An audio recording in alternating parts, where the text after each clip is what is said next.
waaw mais man je suis d'accord avec Sonko. su ma nekkoon place am du ma dem assemblée. d'accord dañ koy taxaw di conseil Diomaye ak Sonko te bokkoo woon ci ñi taxawoon joxoñ leen ni leen ñii ne si dëgg lañ nekk dañ leen a tooñ képp ku taxawaat bëgg leen a waxal lu baax wala nga bëgg leen a conseil nañ leen woo place de l'Obélisque ak koo mën a doon. ëpp naa def waaw na leen fa woo rek. waaw woo rek. son yi bu nooy taxawee jàkkaarloog Ousmane Sonko président Diomaye nga xam ne ñii si dëgg lañ nekk. waaw. nga gis ñoo xamante ni leer na ñi nekkuñu si dëgg ñu taxaw di leen not saw askan di rey say booy di jàpp nit ñi tëj si kasa bi nga ne kell jàpp sa bopp di lekk say ginaar di raay sa biir. waaw. ñii xeex ànd ak seen dignité ak nit ñu am personnalité seen ngor ak seen dignité ak nit ñi am personnalité ba am ndam. fee daanu nga daal di ñëw jege si nag di ruux-ruuxal naan ñi ñu baax lañ ñi duñ seetaan ñu leen di def nii duñ seetaan ñu leen def ne man nit ñi leen di diglu laa xamul ñan nit lañ du ma leen diglu. yow mi képp ku taxaw di seede si ñoom lu rafet. te àndoo woon ak ñoom wallaahi du ma la diglu te bu ma la digloo bu ñu waxee ba forcé ma ko ba ma diglu la dinaa xam ne ku ñàkk personnalité ngi nii ku ñàkk faydaa ngi nii. ku ñàkk dignité ngi nii ku amul ngor a ngi nii. ah mais Assane ki nekkoon na fi ministre de la. waaye nañ ñu dimbali son yi bu. ñii ay politiciens lañ Assane. dañ doon xalal man gis nga politicien du tee nga des ak sa ngor du des ak. mais wane ko ñàkk ngor de Assane. waxagul day dem de waxagul day dem. fa la jëm déggoo moom forcé dem lii man sax xanaa bu ma soxlaa président Diomaye xam naa fi may jaar ba dem. moom mu doonoon ministre naan danaa dem boo xam bu ñu ma nuñ ko restauré fi mu ne xamutug lu muy wax mais na ko leer ne mënut a fexe ba buruxlu ak lu mën a soxlawuñ benn xalaatam ndax xalaat bi nga xam ne am na ko booy yi am nañ ko booy yi si TikTok bi am nañ ko na wër plateau yi nag wax ba doyal mais du dugg ñoom ñëpp. ku la wax day buruxlu. day buruxlu kay ñoom ñëpp ay buruxlu te dina si bari morom joxe hélas. Assane tey def na ngaa tàng de. non damaa mer son yi bi damaa mer dañoo war a nàmpatal gone yi si dignité nit da ngay am dignité deret di daw si sa loxo. waaw mais xel dal na comme yaa ngi fi même ndaw ñi bu ñëwee nañ fi fekk dignité. waaw loolu de dëgg la moom. loolu moom dëgg la moom du ma leen seetaante te dinaa leen joxañ ñi amul dignité ku ma si woo téléphone bu ma la ragalee dinaa leen moytu leen ko amul dignité fu mu jàpp bu fa jàppee dana la fa bàyyi daw génn. waaw am na ñoo xamante dañuy bañ Ousmane Sonko ndax lan Assane Mesere bañ Ousmane Sonko. waaw léegi Assane Mesere ñoom ñu bañ Ousmane Sonko bu fesal ko seeni xarit. waaw Assane Mesere yollee ko bëgg Ousmane Sonko léegi kooka nan lay def. wax nga dëgg de. loolu te bul tayle saw askan amal ngor. wax nga dëgg de. waaw mais man je suis d'accord avec Sonko. su ma nekkoon place am du ma dem assemblée. d'accord. pour au moins ñaari raison bi ci jëkk mooy bu ñu ndaxante bu ñu nëbboonte xam nañ diggante Ousmane Sonko ak député ne majorité député nekk assemblée seen diggante neexul te yàgg na. effectivement du dëgg. beneen bi ci des mooy wax nga ko ku la reconnaître la fay wuti li ñu war a wax te damay bañ question boobu ñu fatame ko rek sànni bu fekkee ne règlement intérieur dem na ba ñu découvrir lii c'est parce que am na ay députés yu def lu ñu warul woon a def. ñooñu dañu war a ubbi une enquête gis nga maa ngi wax procureur ni ko enquête yi muy wax nii bi mu ubbi nii ci comme genre Suzanne Camara ak yeneen mais bii ko gën a grave dañu war a ouvrir une enquête situer les responsabilités parce que ñii li ñu def mën na taal am réew. xoolal crise bi ñu créé entre le gouvernement et l'Assemblée nationale. mais crise bu mel noonu moo amoon 1962 ba ñu wax ne Mamadou Dia doon waaj a def coup d'état ñii ni du woon coup d'état mais de toute façon moo amoon ba moom ñu mujj ko jàpp ko def ko ci kaso bi mu tëdd fukki at ak ñaar la ko Senghor soo ko gracier. donc c'est extrêmement grave je suis d'accord avec Ousmane Sonko maintenant bu député demee ba xam ni mën nañu tas assemblée. kenn ku nekk comme on dit lâcher du lest bon nañ leen nax waxtaan nañ juboo ndax ñu mën a sàmm suñu ay mandat mais dañ ko def sur le dos du peuple sénégalais parce que bu doon ne njariñu peuple sénégalais bi moo tax kon doon nañ ko def avant ba crise bii nga xam ne moom lañu traversé duñ ko traversé foofu noonu est-ce que mën nañu wax intérêt personnel bi nekk des fois ci homme politique mais loolu la tax attends boo gisee man mooy assemblée nationale ni député yi nañu changer ni ñu leen di fale nañu supprimer les listes nationales c'est parce que dama bëgg ñu am député yoo nga xam ni ku dem assemblée de foofu loo war a def boo dellu sa mandat duñ la falaat. kon d'accord nga ci tas gi ñu bari di ruumandaat que dañ ko war a tas. mais man ci propos yi ma defal président bokk na ci loolu. ok non seulement bokk na ci mais dama ni ko na ko annoncé dès maintenant wax ni septembre damay tas assemblée nit ki nekk ci jàmm.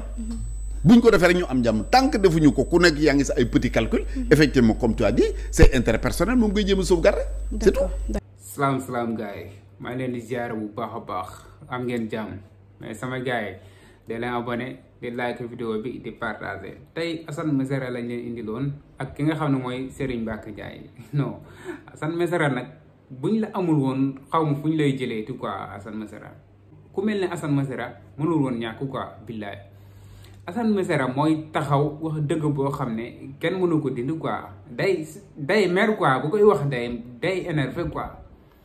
Assane Mesere lu mu wax tamit dëgg la quoi bi affaire bi di metti dëggantaan non kenn bëggul woon xam Ousmane Sonko ci ay politiciens yu bëri fii nii kenn bëggul woon sax xam Ousmane Sonko bi affaire bi di métti bëgguñ woon jégg Ousmane Sonko bëgguñ woon wax waxi Ousmane Sonko dem ba affaire bi neex ñu ne léegi nii Ousmane Sonko lu mu wax noonu la dañ ko doon jaay doole commencé teg yoo xam ne amul ku leen dégg xam ne ñii liñ bëgg ñëpp xam nañ ko transhumé lañ bëgg nii la ñuy commencé ndànk-ndànk di jégg Ousmane Sonko bu far ne maa ngi biir gouvernement bi quoi ku ci mel ni Cheikh Abdou Bara Dolly bi affaire bi di metti moom bëggul woon ànd ak ñoom ku ci mel ni Mbaye Pekh comme vidéo bi ma dugal rek passé ni bi ma dugaloon waaw ku ci mel ni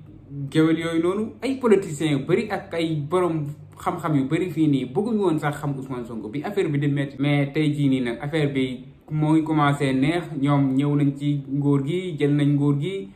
affaire bi commencé neex ñoom daal ñoom ñu commencé jéggi Ousmane Sonko mais Assane Mesere kenn du yow fi ngay xalaatee xaw ma lu tax mais gars yi duñ fa xalaatee quoi pourtant gars yi journaliste bi ñuy def nii liggéey journaliste bi ñuy def nii dañ ko jàngi quoi dañ ko jàngay at Assane Mesere moo ngi nii daara la nekkoon jàngul sax français déggul sax français laa la wax nii boo déggee muy wax français fii da ngay rey booy bëgg a dee déggul français maag moom a yem pourtant fu muy xalaatee borom xam-xam yi ma naan borom xam-xam yi sax fii ñëpp am xam-xam mais fu Assane Mesere di xalaatee ñi jàngi woon journaliste ak ñi jàngi woon ñoom fu Assane di xalaatee ñoom egguñ seen niveau eggul foofu noonu quoi moo tax gars yi dañuy gis ne rek ne kii jàngul français quoi xamul dara dañ koy jéem a boote affaire yooyu noonu waaye résultat baa ngi nii Assane Mesere xam-xam kese la fu muy xalaatee di wax ay analyse am kese boo koy déglu non Assane amul moo tax mu naan moom mooy meilleur chroniqueur mais dëgg la quoi Assane Mesere mooy meilleur chroniqueur ci Sénégal quoi dafa jot nag gars yi nangu ne Assane mooy meilleur chroniqueur dafa leer quoi instant bii nii wane na ko xam ngeen moom ko doon wax mel ni kuy comédie gars yi di ko ree naan ko yow kan moo la def meilleur chroniqueur mu ne moom moo ko def boppam ak jeunesse bi tamit moom lañ àndal quoi mais tamit dëgg la quoi Assane ñun yow lañ àndal de Assane ñun yow lañ àndal ñun yow lañ gëm quoi yow yaay meilleur chroniqueur ku ko waxul dangaa soxor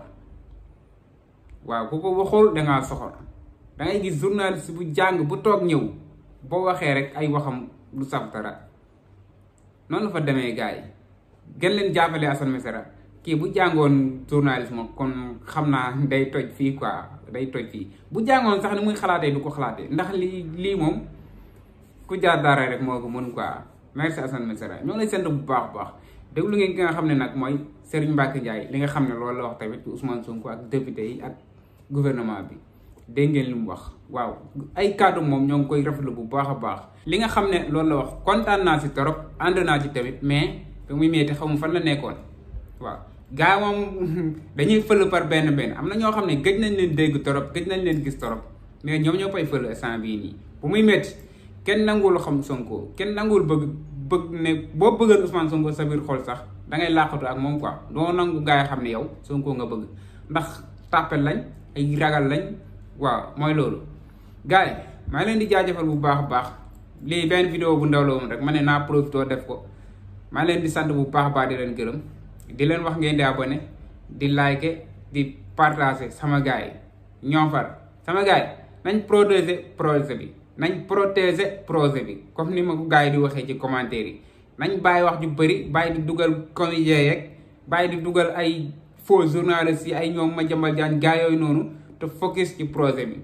sama gars yi comme que noonu ngeen ma koy waxee delloo naa leen ko focus sama gars yi jaajëf